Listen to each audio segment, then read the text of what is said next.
Happy birthday.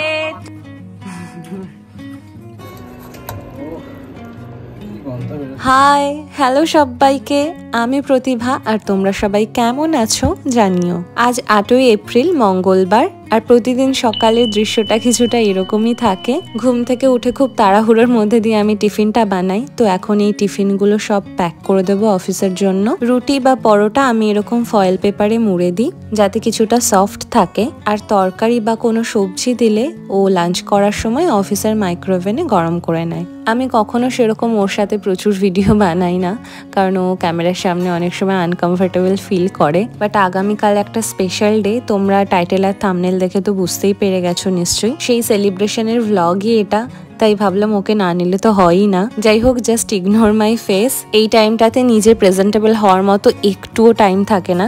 এই তো office চলে যাচ্ছে, এবার আমার ধীরে সুস্থে কাজ করবার পালা। পুরো দিনটাই আমার সময়। আর আমাদের গ্রাউন্ড ফ্লোরে ঘর হওয়াতে অনেক কিছুর প্রবলেম ফেস করতে হয়, সেসব কথা এখন বাদ দিচ্ছি। এখন দেখাই, আমি আজ ওর জন্য প্রথমে তো পায়েস বানাবো। ও অফিসে চলে যাওয়ার পরে না আমার এই টাইমটা ভীষণ ঘুম পায়, কিন্তু আজ একদম ঘুমোলে চলবে না, এটাই ডিসাইড করেছি। অল্প একটু গোবিন্দভোগ চাল ভালো করে ধুয়ে ভিজিয়ে রাখলাম। এবার একটা পাত্রে দুধটা গরম হতে বসিয়ে দেব। আমি মিল্সানির 3.5 ফ্যাটযুক্ত এই ফ্রেশ মিল্কটা ইউজ করি, আর এটা আমি অলডি সুপার মার্কেট থেকে নিয়ে আসি। আমি জানো তো বিয়ের আগে কখনোই পায়েস বানাইনি। জার্মানিতে আসার পরই আমি ফার্স্ট টাইম পায়েস বানিয়েছিলাম। তবে মা, ঠাকুমা, মামুনি সবাইকেই বহুবার পায়েস বানাতে দেখেছি। এখানে আমুলের গুঁড়ো দুধ তো পাওয়াই যায় না। আমি পার্ক স্টোর থেকে এই মিল্ক পাউডারটা নিয়ে এসেছি। এটা যতদূর সম্ভব ওই আফ্রিকা থেকে আসে।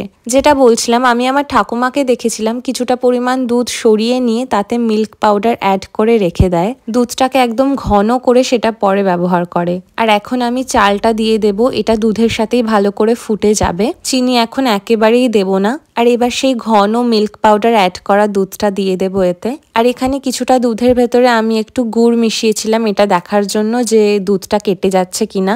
এই সব কিছুই কিন্তু আমার ঠাকুমাকে দেখে শেখা। আর এখন চালটা মোটামুটি ফুটে এসেছে। এবার আমি চিনিটা দিয়ে দিয়েছি, মাঝে একটু এলাচও দিয়ে দিয়েছিলাম, আর এখন দিচ্ছি গুড়টা। তারপর দিয়ে দেবো কাজু কিশমিশ।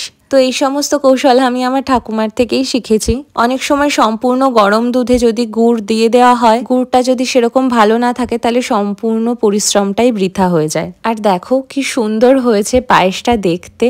আর আমি আমার মাকে দেখেছি যখন গুড়ের সিজন থাকে না তখন লাল বাতাসা দিয়েও কিন্তু এরকম ধরনের পায়েস বানায়, সেটা খেতেও দারুণ হয়। আমি দুটো পাত্রতেই ঢেলে রাখছি, কারণ সাজানোর পরে কোন পাত্রটা দিলে ভালো লাগবে সঠিক এখন বুঝতে পারছি না। আর এখন দুপুর হয়ে গেছে, আমি এদিকে স্যালাডটাও সুন্দর করে সাজিয়েছি। আর আজ বানিয়েছি কিন্তু বিরিয়ানি, চিকেন বিরিয়ানি। বিরিয়ানি বানানোর আর কোনো ক্লিপ নিইনি, তাহলে এই ভ্লগটা অনেকটা বড় হয়ে যাবে। এই তো আমার মোটামুটি এদিকে রান্নাবান্না সমস্ত কিছু কমপ্লিট। এবার আমি ডেকোরেশনের দিকে এগোবো। আগের দিনই আমি এই সমস্ত কিছু এনে রেখেছি। আর এই দেখো মোটামুটি এইভাবে আমি কিছুটা সাজিয়েছি। আমি এসব সাজানোতে খুব একটা এক্সপার্ট নই। আর বেলুন ফোলানো তো আমার কাছে সব থেকে কষ্টকর কাজ। আর যেহেতু আমরা রেন্টেড অ্যাপার্টমেন্টে থাকি, তাই দেয়ালে খুব বেশি কিছু করতে পারবো না। আর আমি তখনও খেয়াল করিনি যে আমি ফোর্টটা উল্টো রেখেছি এখানে। এই জায়গাটা ডেকোরেশন করেছি কেকের জন্য। আমার কাছে যত ক্যান্ডেলস ছিল আর সমস্ত কিছু দিয়ে মোটামুটি একটা সুন্দর ডেকোরেশন করেছি। এরপর আমি চলে গিয়েছিলাম গিফট কিনতে ডগলাসে। আর এবারও আমি ওকে একটা লাক্সারি পারফিউম দিয়েছি, যার জন্য আলাদা আর কোনো গিফট কিনিনি। তারপর টার্কিশ শপ তাকজিম থেকে আমি এই কেকটা নিয়ে এসেছিলাম। অ্যাকচুয়ালি এরকম সাইজের অনেক কেক পাওয়া যায়, আর খুব ছোট একটা সাইজের কেক পাওয়া যায়, যেটা আমি আমার বার্থডেতে এনেছিলাম। আর এই ক্যান্ডেলগুলো দিয়েই আমি ডেকোরেট করব। জানি দুজনের জন্য এই কেকটা অনেক বড়, তবে ছোট্ট হলেও সারপ্রাইজ প্ল্যান যখন করেছি আমার ওই ছোট কেকটা একদম আনতে ইচ্ছে করছিল না, তাই এটাই এনেছি। আমার তো কেকটা খুব ভালো লেগেছে, ফ্লেভারটাও বেশ সুন্দর ছিল কাটার পর যখন আমরা খেয়েছিলাম। এখন অলরেডি বিকেল হয়ে গেছে, আর ওর আসার সময়ও হয়ে গেছে। ওই 6টা 6:30 নাগাদই চলে আসে অফিস থেকে বাড়িতে। যত একটু একটু করে সময় এগোচ্ছে, আর আমি ভেতরে ভেতরে ভীষণ এক্সাইটেড হয়ে যাচ্ছিলাম যে আসার পর ওর রিয়াকশনটা কেমন হবে, নাকি ও আমাকে খুব বকাবকি করবে। কারণ ও নিজের জন্য এত সেলিব্রেশন একদম পছন্দ করে না। আর প্রত্যেকবারই আমি বকা খাই, কিন্তু তবুও আমি সারপ্রাইজ প্ল্যান সেই করি। আর আমি এখানে ছোট্ট করে একটু ডিনার সেটআপও বানিয়েছি। আজ রাত 12টার পরেই কিন্তু ওর অ্যাকচুয়াল বার্থডে, কিন্তু কালও ঘরে বসে অফিস করবে, তাই আমাকে বাধ্য হয়ে আজই প্ল্যানটা বানাতে হয়েছে। অলরেডি ও চলে এসেছে, দেখা যাক এখন কি হয়। কিছু না।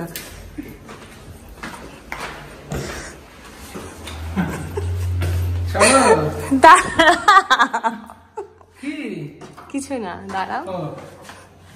কি আমি ভিডিও করছি তো। দরজা খুলে ঢুকবো? হ্যাঁ, না ঢুকে গেছি তো। ঢুকে গেছো? চলে আসো, আসো। চোখ বন্ধ করো। চোখ বন্ধ করো, এরকম করলে হবে না।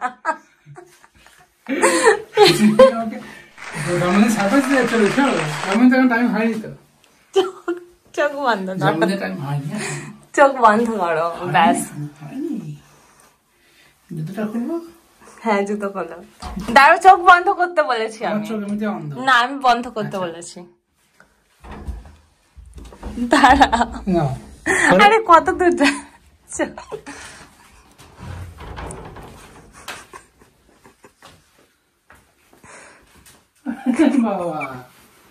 কত এটা? কত এটা মানে? Thank you so much. অনেক আগে কি করে ফেলেছো তুমি? তো কি করবো? তো কি করবো? কেন 12টার সময় করতে? 12টার সময়? তারপরে আমি তোমাকে কি বলবো যে তুমি পাশের বাড়িতে চলে যাও, তারপর আমি সারপ্রাইজ প্ল্যান করবো। Thank you so much, so much. ওরে বাবা, হ্যাঁ, মেকআপ এনেছি তোমার জন্য। পুরোটা ভালো করে না দেখে হ্যাঁ হ্যাঁ করছে। পুরোটা ভালো করে দেখো, আগে ভালো করে দেখো সবকিছু। Happy birthday to you. এইটা আগে দেখছো কেন?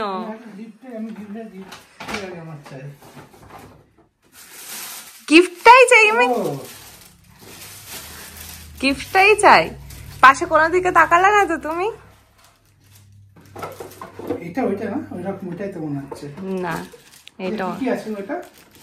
পরে দেখো। আচ্ছা, বডি স্প্রে আর একটা পারফিউম আর একটা বডি স্প্রে সেট।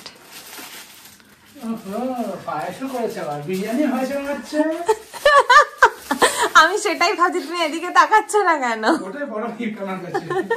আমিও তো সেটাই ভাবছি, এদিকে তাকাচ্ছ না কেন? কি এটা আসল গিফট, এটা আসল গিফট, এটা আসল গিফট। বলার ভয়েসটা বাজে যাচ্ছে তোমার ভিডিওতে। আরে আমি আমাকে সারপ্রাইজ দেব বলে এখন করেছে। আমি অফিসে গেছি, এসে এরপর তো ঘরের মতো ঘরে থাকবো, তখন আর করতে হবে। খুবই সুন্দর হয়েছে। Happy birthday to you, happy birthday to you. এই সবাই বল, সবাই বল, সবাই বলো হ্যাপি বার্থডে।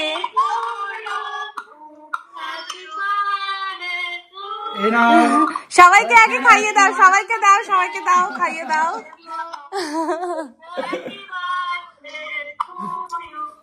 তুমি খাও, তুমি খাও।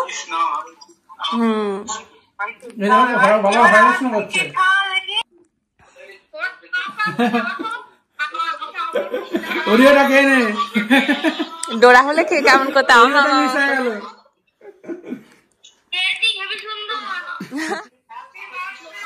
Thank you. 53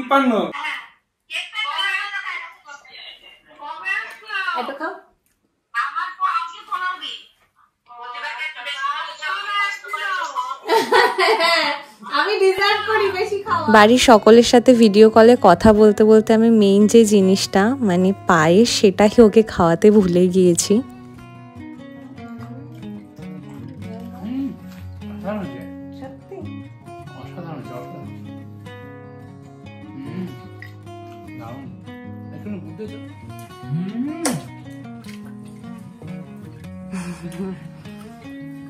খুব ভালো হয়েছে। ঠান্ডা হয়েছে নাকি? একটু ঠান্ডা ঠান্ডা হয়েছে না? একটু গরম বসিয়ে দিন, একটু গরম বসিয়ে দিন। ঠিক আছে, একদম পারফেক্ট। The next day.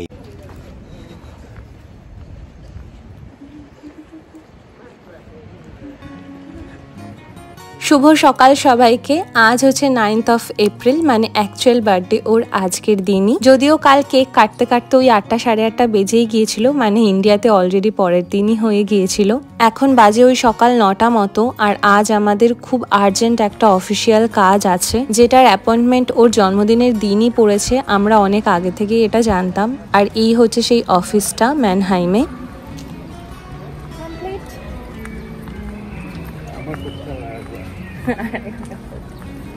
দেড় ঘন্টার মধ্যে আমাদের কাজটা হয়েও গিয়েছে, তাই ভাবলাম বাড়ি ফেরার পথে সুপার মার্কেট থেকে বাজারটা করেই আসি একেবারে। বাড়িতে এসেই আমি কোনো রকমে ফ্রেশ হয়ে আবার রান্না বান্না বসিয়ে দিয়েছি, কারণ মৈনাক আর বিকাশ স্যারকেও বলেছে আজ লাঞ্চে আসার জন্য। আর উনি যেহেতু ভেজ খান, তাই আমাকে সবকিছু ভেজই বানাতে হয়েছে আজ। যদিও কালকে চিকেন বিরিয়ানি রয়ে গিয়েছে, তো আমি জিমু আর মৈনাক মিলে অল্প অল্প করে খেয়ে নেব সেটাও। আর আজ আমি প্রথমবার বানালাম পনির বিরিয়ানি, মানে আমাদের কলকাতা স্টাইলে আলু দিয়ে পুরো ভেজ একটা বিরিয়ানি। বিশ্বাস করো, যখন খেতে বসেছিলাম আমার চিকেন বিরিয়ানিটা সাইডে রেখে দিতে ইচ্ছে করছিল। এই ভেজ বিরিয়ানিটা এত অসাধারণ হয়েছিল খেতে। আমি এবার ইন্ডিয়াতে গিয়ে মামনি বাপির জন্য ডেফিনেটলি এটা বানাবো। আমাদের 4 জনের লাঞ্চ আমি এখানে গুছিয়ে ফেলেছি। সাথে ছিল গ্রিন চাটনি আর স্যালাড। দেখতেও দেখো কি অপূর্ব লাগছে।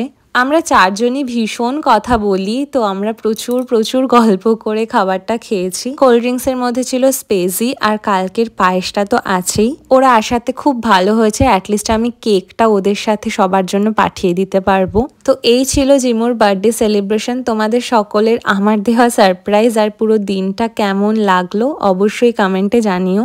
এইবার আমি তোমাদের যেই ভ্লগটা দেখাচ্ছি, এটা জিমুর আগের বছর বার্থডের ভ্লগ, মানে ঠিক 1 বছর আগে তোমরা চলে যাও। সম্পূর্ণ ভ্লগটা রেডি করেও আমি তখন এই ভ্লগটা আপলোড করতে পারিনি, তবে এই ভ্লগটা আমি খুব যত্ন করে রেখে দিয়েছিলাম যে এই বছর ভ্লগের সাথে আমি সেটা অ্যাটাচ করে দেব। সেটাই আজকে করলাম। তো ওর বার্থডের ঠিক আগের দিনই ছিল আমাদের পরিবারের কালী পুজো। আমি দুটো শাড়ির মধ্যে কনফিউজড ছিলাম, তো ফাইনালি এই শাড়িটাই পরেছিলাম। আর এখন যখন আমি এই ভ্লগটা দেখছি, তখন ভাবছি যে 1 বছরের মধ্যে আমি কতটা ওয়েট পুট অন করে ফেলেছি। যাই হোক, ভ্লগটা তোমরা দেখতে থাকো। রাত তখন ওই 8টা সাড়ে 8টা মতো বাজে। আমার এই সমস্ত ক্লিপ দেখে ইন্ডিয়ার কথা ভীষণ মনে পড়ছে এখন। যাই হোক, আমি ওই বাড়িতে চলে গিয়েছিলাম, মানে যেখানে পুজোটা হচ্ছে। এই হলো কালী মায়ের পুজো। এখানে এখন যজ্ঞ বসবে। সবার সাথে দেখা করে প্রসাদ খেয়ে আমি বাড়িতেও চলে এসেছিলাম, কারণ রাত 12টা বাজলে আমি জিমুকে ছোট একটা সারপ্রাইজ দেব। আমি ওর জন্য সন্ধ্যাবেলায় গিয়ে এই গাছগুলো নিয়ে এসেছিলাম। এর মধ্যে সাকলেন্ট আছে, পাতাবাহারি, এগুলো ইনডোর আউটডোর সব জায়গাতেই রাখা যায়। আর এখানে আমি ওর জন্য একটা ক্যাডবেরি এনে আর কিছু ফুল টুল দিয়ে সাজিয়েছিলাম, ক্যান্ডেল ট্যান্ডেল দিয়ে। আমি জানি এই আয়োজনটা ভীষণই সামান্য, কিন্তু আমি খুবই এক্সাইটেড ছিলাম যে ওর কেমন রিয়াকশন থাকবে। এখন বাজে 11:52, আর কয়েক মিনিটের দেরি। আগের বছর আমি ঠিক রাত 12টার সময় ওকে সারপ্রাইজ দিয়েছিলাম, কাস্টমাইজ কেক আনিয়েছিলাম, আরও অনেক আয়োজন করেছিলাম, গিফট দিয়েছিলাম। বাট এবছর সেরকম কিছুই আয়োজন করিনি, কারণ সত্যি বলতে ও এত আড়ম্বর পছন্দ করে না।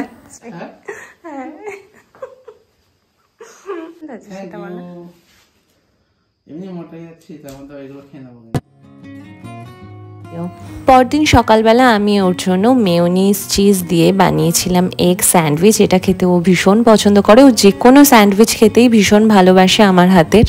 তো আমি এই দিন প্ল্যান করেছিলাম যে ও যা যা খেতে ভালোবাসে সেগুলোই সারাদিন ধরে করা হবে। শুধু ওর জন্য নয়, সাথে সাথে আমার জন্য আর মামনির জন্যও আমি স্যান্ডউইচ বানিয়েছিলাম। আর এবার পালা হচ্ছে দুপুরের আয়োজনে। আর এই সকল আয়োজনটা কিন্তু করেছিল, মানে সমস্ত রান্না বান্না যা কিছু সব মামনি করেছিল। হ্যাঁ, তবে দিদিভাই ছোট মাছের তরকারিটা করেছিল, আর প্লেটিং করতে সাহায্য করেছিলাম আমি আর দিদিভাই দুজনে মিলে। তো খাবারের পাতে ছিল কুমড়ো ভাজা, আলু ভাজা, পটল ভাজা, কাঁচকলা ভাজা, বেগুন ভাজা, মাছের ডিমের বড়া, মাছ ভাজা, স্যালাড, ডাল, এঁচোড় চিংড়ি, ইলিশ মাছ, চাটনি, পাঁপড়, দই, পায়েস, ফল, মিষ্টি। ও ইলিশ মাছ আর মাছের ডিম খেতে ভীষণ ভালোবাসে, তাই ওর জন্য তাই আয়োজন করা হয়েছিল।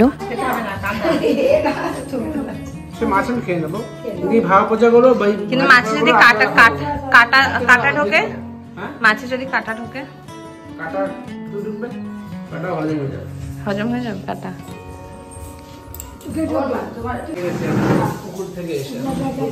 পুকুরে থোড়ি না স্নান করেছে, তুমি তো নদীতে স্নান করেছো। খাও, ফ্যান চালিয়ে দাও না ওইটা না কেউ।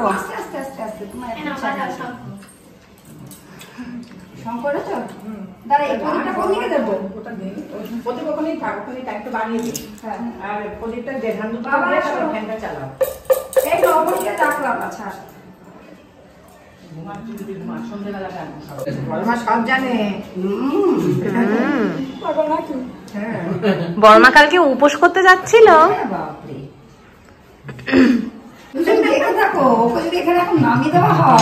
সব চটকাবে।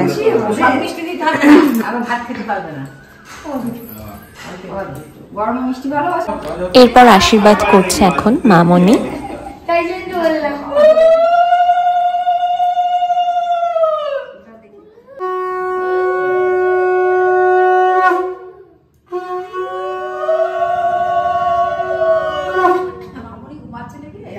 কতবার হয়েছে বিয়ের আগে 1 বছর ধরে, বিয়ের পরেও হয়েছে, বিয়ের আগে আর বেশি হয়েছে।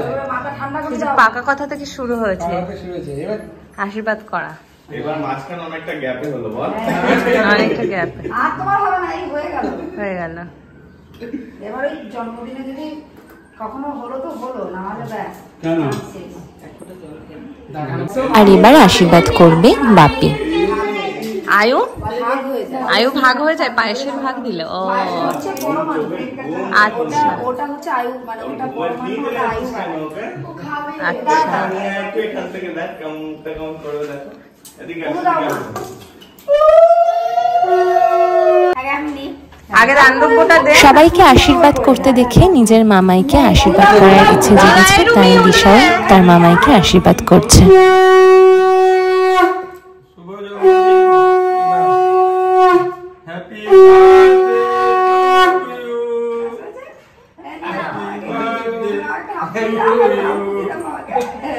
এই ছবিটা একটু দেখাও, ছবিটা একটু দেখাও। ওটা মামা ক্রিকেট খেলছে, কতজন আগে ক্রিকেট খেলছিল? Art and the artist. শুধু কিন্তু ওর পাতেই চিংড়ি আর ইলিশ মাছ পড়েনি, আমরা প্রত্যেকে চিংড়ি ইলিশ খেয়েছিলাম। মোট কথা ও যা যা খেয়েছিল আমরাও তাই তাই খেয়েছিলাম। ভাইয়া শেষ পাতে থামস আপ এনেছিল সবার জন্য। তোমার স্পেশাল ট্রিটমেন্ট।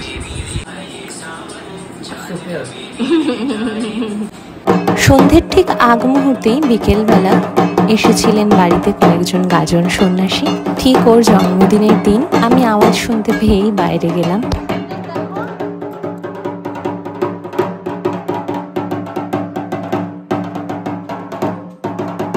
ছোটবেলায় আমি অনেক দেখেছি এরকম গাজন সন্ন্যাসীরা বাড়িতে আসতেন, মায়েরা চাল ডাল তেল সিঁদুর দিতেন এবং তারা বাড়ির উঠোনেই পুজো টুজো করতেন।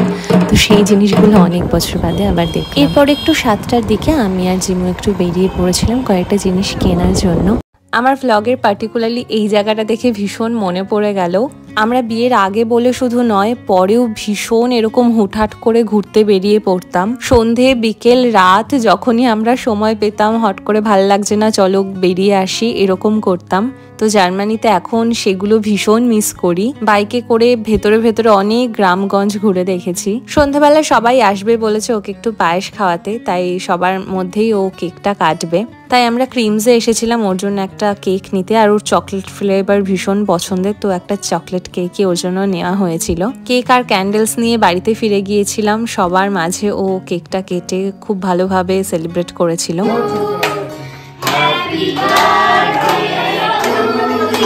তো তোমাদের সাথে সাথে আমিও এই পুরোনো ব্লগটা দেখে নিলাম। ইন্ডিয়া আর জার্মানির এই ছোট্ট বার্থডে সারপ্রাইজ আর সেলিব্রেশনের ব্লগটা তোমাদের কেমন লাগলো আমাকে অবশ্যই জানিও। ব্লগটা ভালো লেগে থাকলে অবশ্যই লাইক করো, আর নতুনেরা আমার চ্যানেলটি সাবস্ক্রাইব করে দিও। পরিবারের সকলকে নিয়ে আমার কাটানো প্রতিটা ভ্লগ ভীষণ স্পেশাল আমার কাছে। তোমরাও তোমাদের পরিবারের সকলকে অনেক ভালো রেখো, ভালো থেকো। আজকের ভ্লগটা আপাতত এইটুকুনি। দেখা হচ্ছে খুব শীঘ্রই পরবর্তী আরেকটি ভ্লগে। ততক্ষণের জন্য চলো টাটা।